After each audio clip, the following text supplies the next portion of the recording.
Party ఏదైనా cadre యొక్క మనోభావాలు పట్టించుకోకపోతే ఆ పార్టీలు నష్టాన్ని చవిచూస్తాయి సందర్భం వచ్చినప్పుడు. అంటే ఇప్పుడు ఎలక్షన్స్ టైంలో అది ఆల్రెడీ వైసీపీ పార్టీలో నిరూపితం అయ్యింది. 2019లోనేమో ఇంకా మీరే నాకు దేవుళ్ళు, ప్రజలే దేవుళ్ళు, అది ఇది అని చెప్పింది జగన్ గారు. అధికారంలోకి వచ్చాక ఎవరితో సంబంధం లేకుండా, కేడర్తో సంబంధం లేదు, ఎమ్మెల్యేలతో సంబంధం లేదు, ఎంపీలతో సంబంధం లేదు, మినిస్టర్లతో సంబంధం లేదు, ఎక్కడో ఒక గదిలో కూర్చొని మంచిగా నెట్వర్క్ ఏర్పాటు చేసుకొని ఆయన ఒక కోటరీ బ్యాచ్ని పెట్టుకొని ఒక 5-6 మందితో రాష్ట్ర వనరుల్ని ఏ విధంగా స్వాహా చేయాలనేది ప్రణాళికల మ్యాప్ గీసుకొని చేసిండు. మొత్తం కేడర్ని గాలికి వదిలేసిండు. కేడర్ మనోభావాలు కానీ ఏం పట్టించుకోవాలా. పంపకాల బ్యాచ్, దోచుకోవడం పంచుకోవడం బ్యాచ్, వాళ్ళు మాత్రం దగ్గర పెట్టుకొని ఇది చేసిండు. దాంతో ఫలితం ఏంటనేది మొన్న ఎన్నికల్లో ప్రస్ఫుటంగా కనపడింది. కట్ చేస్తే ఇప్పుడు ఆ తర్వాత ఈ పార్టీల వాళ్ళు ఒకళ్ళొకళ్ళ మనోభావాల్ని ఆ నియోజకవర్గాల వారీగా మంత్రులు కానీ లేదంటే వాళ్ళు ఈ పార్టీలు వాళ్ళని అవమానపరచడాలు ఇవన్నీ ఉంటాయి. ఉన్నప్పుడు అధికారంలోకి వచ్చిన తర్వాత మళ్ళీ ఎవరైతే గతంలో తమ పార్టీ వాళ్ళని అవమానించారో ఇబ్బంది పెట్టారో వాళ్ళకే పెద్దపీట వేస్తే ఖచ్చితంగా అక్కడ కేడర్ యొక్క మనోభావాలు దెబ్బతింటాయి. ఇప్పుడు కూటమి ప్రభుత్వంలో కూడా కొంతమంది పోలీస్ ఆఫీసర్లని వైసీపీ అధికారంలో ఉన్నప్పుడు తెలుగుదేశం పార్టీ వాళ్ళని, జనసేన వాళ్ళని దారుణంగా ఇబ్బంది పెట్టిన వాళ్ళకి పెద్దపీటలు వేశారు కొన్ని జిల్లాల్లో. అది ప్రజలు గమనిస్తూనే ఉన్నారు. దీనికి ఎప్పటికైనా మూల్యం చెల్లించక తప్పదు కూటమిలో ఉన్నవాళ్ళు, అందులో డౌటే ఉండదు. కేడర్ మనోభావాలను పట్టించుకోకుండా ఇష్టారీతిగా వ్యవహరిస్తే వైసీపీకి పట్టినటువంటి పరిస్థితే పడుతుంది ఎప్పుడైనా ఎక్కడైనా. సో ఇప్పుడు పాయింట్ ఏంటంటే, మంగళి అంటే మనందరికి తెలిసిన ఆవిడ మంచి సింగరు, ఆ వాయిస్కి అందరూ ఫిదా అవుతారు, ఆ పాటలు చేస్తే ఫాలోయింగ్ బాగుంటుంది, మంచిగా డాన్స్ చేస్తుంది, స్క్రీన్ ప్రజెన్స్ అద్భుతంగా ఉంటుంది. తర్వాత అటు బంజారా పాటలతో పాటు తన సొంత లాంగ్వేజ్ అనేటువంటి బంజారా పాటలతో పాటు అన్ని పాటలు మన తెలుగు ఇదిలో డివోషనల్ పాటలు అన్ని జానపదం, ముఖ్యంగా జానపదం పాటలు అద్భుతంగా పాడి అభినయించి స్క్రీన్ మీద తనకంటూ ఒక ఇమేజ్, ఒక పేరు సంపాదించుకుంది. అంతవరకు ఆమెకి ఫ్యాన్స్ ఉన్నారు. తన కష్టార్జితం, తన టాలెంట్, అందులో డౌట్ లేదు. అయితే సింగర్లు కూడా రాజకీయాలు జరుగుతుంటాయి.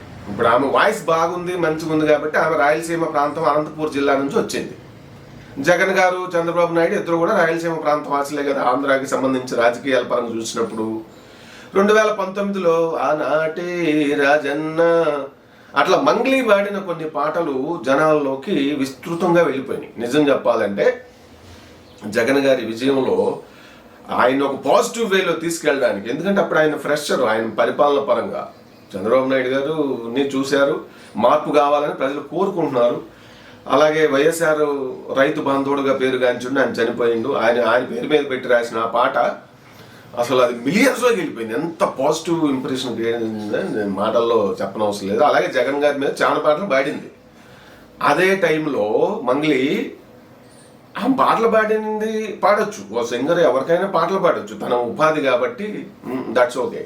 కానీ తను ఒక పొలిటికల్ స్టాండ్ తీసుకున్నప్పుడు ఏంటి, నేను జగన్ గారికి తప్పితే వేరే వాళ్ళకి పాడను అని నిక్కచ్చిగా చెప్పింది. ముఖ్యంగా చంద్రబాబు నాయుడు గారికి పాటలు పాడమని వాళ్ళ బృందాలు, అదే ఎవరైతే కొంతమంది వాళ్ళు అప్రోచ్ అయినప్పుడు నా నోటితో నేను చంద్రబాబు నాయుడు గారికి ఆయన పాటలు పాడనని చెప్పి తగేసి చెప్పిన సందర్భాలు ఉన్నాయని చెప్పి ఇప్పుడు బయటపడతా ఉంది. ఎందుకంటే ఇప్పుడు అరసవల్లిలో సూర్య దేవాలయం ఇదికి సంబంధించి కేంద్ర మంత్రి, తెలుగుదేశం ఎంపీ రామ్మోహన్ నాయుడు గారు ఆమెను వెంటేసుకెళ్ళి మరి అక్కడ దేవాలయంలోకి ఆమెకి దర్శనం చూపించడం తన కుటుంబంతో పాటు అనేది ఇప్పుడు కేడర్ జీర్ణించుకోలేకపోతుంది. ఎందుకంటే ఈ ఒక్క పాయింట్ దగ్గరే తను సింగర్ ఓకే, ఫ్యాన్స్ ఉంది, మంచిగా కష్టపడి పైకి వచ్చింది, అదంతా ఓకే.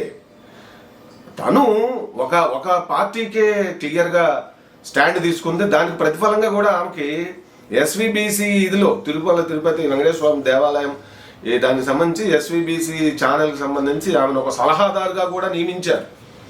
ఏది వైసీపీ ప్రభుత్వంలో జగన్ గారు గిఫ్ట్గా ఇచ్చారు ఆమెకి. ఆ పాటలు పాడినందుకు మంచిగా, మరి తనకు మంచి మైలేజ్ తెచ్చినందుకు మంచి గిఫ్ట్ ఇచ్చారు అన్నగారు. ఓకే, రాజకీయ పరంగా అవి ఉంటాయి, అన్నీ ఓకే. కానీ తను మరి అంత పొలిటికల్ స్టాండ్ క్లియర్గా తీసుకున్నప్పుడు అటువంటి ఆమెని ఇప్పుడు మరి క్యాడర్కి ఉంటుంది కదా, మా నాయకుడి పాటలు పాడమంటే పాడలేదు. కానీ ఇప్పుడు మా ప్రభుత్వం అధికారంలో ఉన్నప్పుడు మా పార్టీకి చెందిన ఆయన ఎంపీ రామ్మోహన్ నాయుడు శ్రీకాకుళం జిల్లా, అక్కడ అరసవల్లి సూర్యదేవాలయం ఉంది కదా, అక్కడ ఏ ఉత్సవాలు జరుగుతుంటే ఈ మంగ్లీ మరి అక్కడ ప్రోగ్రామ్ మీద పెట్టినట్టున్నారు. స్వామివారి దర్శనానికి ఎంపీ కేంద్ర మంత్రి పౌర విమానయాన శాఖ మంత్రిగా ఉన్నారు కదా రామ్మోహన్ నాయుడు, ఆయన తన కుటుంబంతో పాటు ఏమైనా కూడా తీసుకెళ్ళటం ఇప్పుడు కేడర్కి మండుతుంది. నిజంగా ఇది పట్టించుకోవాలి నాయకులు. ఎందుకంటే ఆమె క్లియర్గా చెప్పినప్పుడు మరి అటువంటి ఆమెను ఇప్పుడు ఎంటర్టైన్ చేయటం ఏంటి? ఆమె వేరే విధంగా వెళితే వెళ్ళమను, నో ప్రాబ్లం. ఒక కేంద్ర మంత్రి అయి ఉండి తన పార్టీ బాస్ చంద్రబాబు నాయుడు గారి మీద పాటలు పాడమంటే అంతకుముందు నేను పాడను ఆయన పాటలు అని తెగేసి చెప్పిన ఆవిడని వెంట పెట్టి తీసుకెళ్ళడం అనేది క్యాడరు, తెలుగుదేశం పార్టీ క్యాడరు, లేదంటే ఆ చంద్రబాబు నాయుడు గారిని అభిమానించే ఇది వాళ్ళకి కొంత బాధ ఉంటుంది కదా. సో ఈ విషయాన్ని రామ్మోహన్ నాయుడు గారు పట్టించుకోవాలి. మంగ్లీ గారి మీద, లేదంటే మంగ్లీ ఆమె టాలెంట్ మీద నేను కూడా ఒక అభిమాని ఆమె పాటలకి. రోజు లేస్తే 2-3 పాటలు ఆవిడ ఏదో ఒక పాట, సంక్రాంతి పాటలను లేదంటే ఏదో ఒక పాట మంగ్లీది వినకుండా నాకు ఇది అవ్వదు. అంటే డే అంతా ఎండ్ అవ్వదు, ఆ వాయిస్లో అంత ఉంటుంది. కానీ ఆమె పొలిటికల్ స్టాండ్కి వచ్చినప్పుడు నాకు కూడా డిఫరెన్సెస్ ఉంటాయి. ఎందుకంటే నువ్వు ఒక సింగర్ అయినప్పుడు నీకు అందరూ ఒకటే అని నువ్వు పాడలేదు, నువ్వు పొలిటికల్ స్టాండ్ తీసుకున్నావు కాబట్టి ఖచ్చితంగా మరి ఒక పార్టీని అభిమానించి నువ్వు బెనిఫిట్ అయ్యావు, పదవులు వచ్చాయి. తర్వాత శ్రీకాకుళం అక్కడ టెంపుల్లో షూట్ చేయకూడదంటే అక్కడెక్కడికో వెళ్ళి శివరాత్రి టైంలో షూట్ చేసావు, అన్నీ కొంత చేసేసుకోగలిగినావు. మరి అటువంటిప్పుడు మరి ఒక స్టాండ్ ఉండాలి కదా నీకు కూడా. అరే మనం జగన్ గారి వైపు స్టాండ్ తీసుకున్నాం, మరి ఇప్పుడు తెలుగుదేశం వైపు అంటే ఇప్పుడు అధికారంలో ఎటు ఉన్నారు కాబట్టి ఎటు గాలివాటం ఉంటే అటు వెళ్ళిపోతావా? మరి నీ స్టాండ్ నీ మొరాలిటీ ఏంటి? నువ్వు జగన్ గారికే వర్క్ చేస్తాము, జగన్ గారికే పాట పాడతాము అన్నప్పుడు you should stand on the same base. You are not suppose to go with your opponent party, అంతే కదా. మరి నువ్వు ఎట్ట వెళ్ళినావమ్మా అంటే నువ్వు గాలివాటం, ఎటు అధికారంలో ఉంటే అటు వెళ్ళిపోతావు అనేది ఇక్కడ జనాలు కూడా అర్థం చేసుకోవాల్సిన పాయింట్ అది. సో అయితే రామ్మోహన్ నాయుడు గారు ఈ విషయాన్ని ఇప్పుడు సోషల్ మీడియాలో అది తీవ్రంగా వైరల్ అవుతుంది. పట్టించుకోవాలి, అంత తేలిగ్గా తీసుకోకూడదు. అధికారుల విషయంలో గతంలో వైసీపీ అధికారంలో ఉన్న చోట కొంతమంది పోలీస్ ఆఫీసర్లు దారుణంగా తెలుగుదేశం వాళ్ళ తరిమి కొట్టారు. అలాగే వాళ్ళు ఫిర్యాదులు చేయడానికి పోతే వాళ్ళ మీద రివర్స్ కేసులు పెట్టి హింసించిన వాళ్ళని కొంతమందిని ఇప్పుడు పొలిటికల్ సపోర్టుతో కొన్ని చోట్ల కొన్ని జిల్లాల్లో వాళ్ళని తిరిగి నియమించారు. ఇది ఎప్పటికైనా కూటమి ప్రభుత్వానికి మంచిది కాదు. కేడరు చాలా విషయాలు, మనోభావాల విషయాలు, వాళ్ళ యొక్క ఇదిని ఆ పెయిన్ ఎలక్షన్ వచ్చినప్పుడు వ్యక్తపరుస్తారు, అందులో డౌట్ ఉండదు. సో మొత్తం మీద ఇప్పుడు మంగ్లీ విషయం ఇప్పుడు తెలుగుదేశం అభిమానుల్లో మాత్రం తీవ్ర అసంతృప్తితో ఉన్నటువంటి అది రిఫ్లెక్ట్ అవుతుంది సోషల్ మీడియాలో. ఇప్పుడు ఎట్లా తీసుకెళ్తారు మీరు? అంతా మంత్రి అయ్యుండి దగ్గరుండి ఆమెను తీసుకెళ్ళడం ఏంటి? మన నాయకుడికి అసలు అంటే అవుట్ రైట్గా తిరస్కరించిన ఆవిడ, నేను పాడను, నా గొంతుతో చంద్రబాబు నాయుడు పాటలు నేను పాడను, ఎలక్షన్స్ కోసమైనా దేనికోసమైనా అని తిరస్కరించిన ఆవిడని ఎట్లా తీసుకెళ్తారు మీరు అని చెప్పి ఇప్పుడు మరి క్యాడర్ క్వశ్చన్ చేస్తున్నారు రామ్మోహన్ నాయుడు గారిని. ఆయన ఆన్సర్ చేయాల్సిన పరిస్థితి అయితే ఉంటుంది, అది లైట్గా తీసుకోవడానికి లేదు నా అబ్జర్వేషన్ ప్రకారం. అయితే క్యాడర్ మనోభావాలు దెబ్బతింటున్నప్పుడు నాయకులు క్లారిటీ ఇవ్వకపోతే అది కూడా ఒక అసంతృప్తికి కారణమయ్యే అవకాశం ఉంటుంది. లీడర్లు గుర్తుపెట్టుకోవాల్సిన పాయింట్ ఇది. అంతా మాకే తెలుసు, మేము చాలా చూసినాం, గాడిద గుడ్ అంటే సందర్భం వచ్చినప్పుడు బాహుబలి కత్తిలాగా ఇంత లోతుకు దిగుద్ది. కాబట్టి నాయకులు గమనించాల్సింది ఏంటంటే ఇష్టారాజ్యంగా చేస్తే ఉండదు, క్యాడర్ మనోభావాల్ని అదే ఎందుకంటే ఇప్పుడు ఆ ఈగో ఇష్యూస్ అవి ఎంత చెట్టుకి అంత కాదు. చీమకుండే ఈగో చీమకుంటుంది, ఏనుక్కుండే ఈగో ఏనుక్కుంటుంది. ఎవరిది గొప్ప అంటే అట్టు ఉండదు కదా. సందర్భం వచ్చినప్పుడు చీమలన్నీ కలిసి మనిషి 60-70 కేజీలు ఉంటాడు, ఓ చిన్న జీవి టక్కన కొడితే అమ్మ అంటాం. అట్లనే ఎలక్షన్స్కి ఇది వర్తిస్తుంది. కాబట్టి కేడర్ మనోభావాలని పట్టించుకోవాలి. మంగ్లీ విషయంలో రామ్మోహన్ నాయుడు గారు ఆయన ఏమో ఉద్దేశపూర్వకంగా చేసి ఉండకపోవచ్చు, ఎందుకంటే సరే మనం ఒక ప్రోగ్రాం పెట్టాము, మంచి సింగరు కాబట్టి ఆయన, ఆమె కూడా మామూలు సింగర్ ఏం కాదు, దేశవ్యాప్తంగా పేరున్న సింగర్, దట్స్ ఓకే.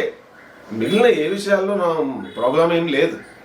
ఈ ఒక్క విషయంలోనే ఏది ఆమె ఒక స్టాండ్ తీసుకొని తను అటువైపు లబ్ధి పొందింది, నేను జగనన్న పాటలు తప్పితే చంద్రబాబు నాయుడు పాటలు పాడను అని చెప్పి తెగేసి చెప్పింది. కాబట్టి పవన్ కళ్యాణ్ గారి పాటలు ఏమైనా పాడిందంటే అవి కూడా పాడలేదు.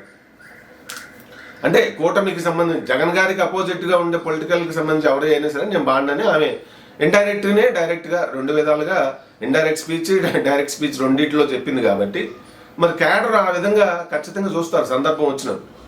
అలాగే ఇప్పుడు శ్రీరెడ్డి విషయంలో కూడా ఆ మధ్య ఏంది, అన్నగారు నన్ను క్షమించండి అది ఇది అని చెప్పి లెటర్లు రాసి కొంత మెలో డ్రామా క్రియేట్ చేసింది అరెస్ట్ చేస్తారనే భయంతో.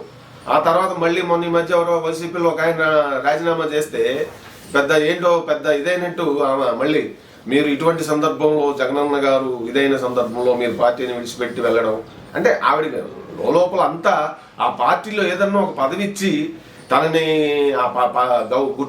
గుర్తిస్తే ఆ పార్టీకి అండగా నిలబడదాం అనేటువంటి అంతర్లీనమైనటువంటి బలమైన కోరిక ఉన్నదనేది అది అర్థమవుతా ఉంది.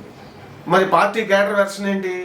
ఆమె వైసీపీ అధికారంలో ఉన్నప్పుడు ఆమె తిట్టిన బూతులు కానీ ఎవరిని మొత్తం పవన్ కళ్యాణ్ని, లోకేష్ని, చంద్రబాబు నాయుడు గారిని అందరినీ ఏ రేంజ్లో తిట్టింది, ఎంత దారుణంగా వ్యక్తిత్వ హననాలు, కుటుంబ సభ్యుల్ని వాళ్ళని ఇప్పుడు అటువంటి వాళ్ళని క్షమిస్తే క్యాడర్ సంతృప్తి పడుతుందా? ఎందుకంటే వాళ్ళ అధికారంలో ఉన్నప్పుడు ఇష్టారాజ్యంగా రాజకీయాల గురించి మాట్లాడకుండా వ్యక్తిత్వ హననాలే టార్గెట్గా మాట్లాడింది కదా, ఇంక్లూడింగ్ షర్మిలా గారితో సహా. షర్మిలా గారిని కూడా వదిలిపెట్టలేదా? ఏది స్వయాన ముఖ్యమంత్రి గారి అప్పటి ముఖ్యమంత్రి చెల్లెలను కూడా, ఎందుకంటే ముఖ్యమంత్రి గారికే చెల్లెల పట్ల తల్లిల పట్ల ఏ పాటి గౌరవం ఉందనేది ఆస్తుల పంపకాల విషయాల్లో సమాజం చూసింది. ఆయన అప్రోచ్ మొత్తం మీద ఏంటంటే ఎక్కడ ఆయన ఎవరి మనోభావాలు పట్టించుకోడు జగన్ గారు, అది ష్యూర్. సో ఆ పార్టీలో ఉన్న వాళ్ళు ఎక్కువ మంది కూడా అదే బాపత్ వేవ్లు అంతా కలిసిన వాళ్ళే కదా ఎటైనా వెళ్ళేది. కాబట్టి అది సో ఇప్పుడు మొత్తం మీద మంగ్లీ విషయంలో మాత్రం ఇది రామ్మోహన్ నాయుడు గారు మరి క్యాడర్కి ఏం చెప్తారు? ఎందుకంటే ఆయన ఏం చదువుకున్న ఆయన అప్డేటెడ్గా ఉంటారు. హత్య అయ్యారు, క్యాడర్ హత్య అయింది. ఇప్పుడు మంగ్లీని మీరు దగ్గరుండి ఆ దేవాలయం ఏంటి మంగ్లీని తీసుకెళ్ళడానికి వాళ్ళకేం సమస్య లేదు.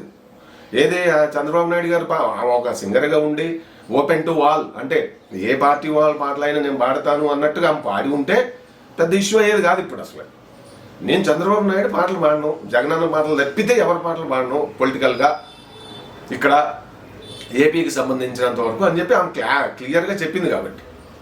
కాబట్టి ఇప్పుడు క్యాడర్కి మరి ఆయన ఏమీ ఆన్సర్ చేస్తారనేది ఇప్పుడు క్యాడర్ అయితే ఎదురు చూస్తూ ఉంది. ఖచ్చితంగా ఆయన క్లారిటీ ఇవ్వాల్సిందే.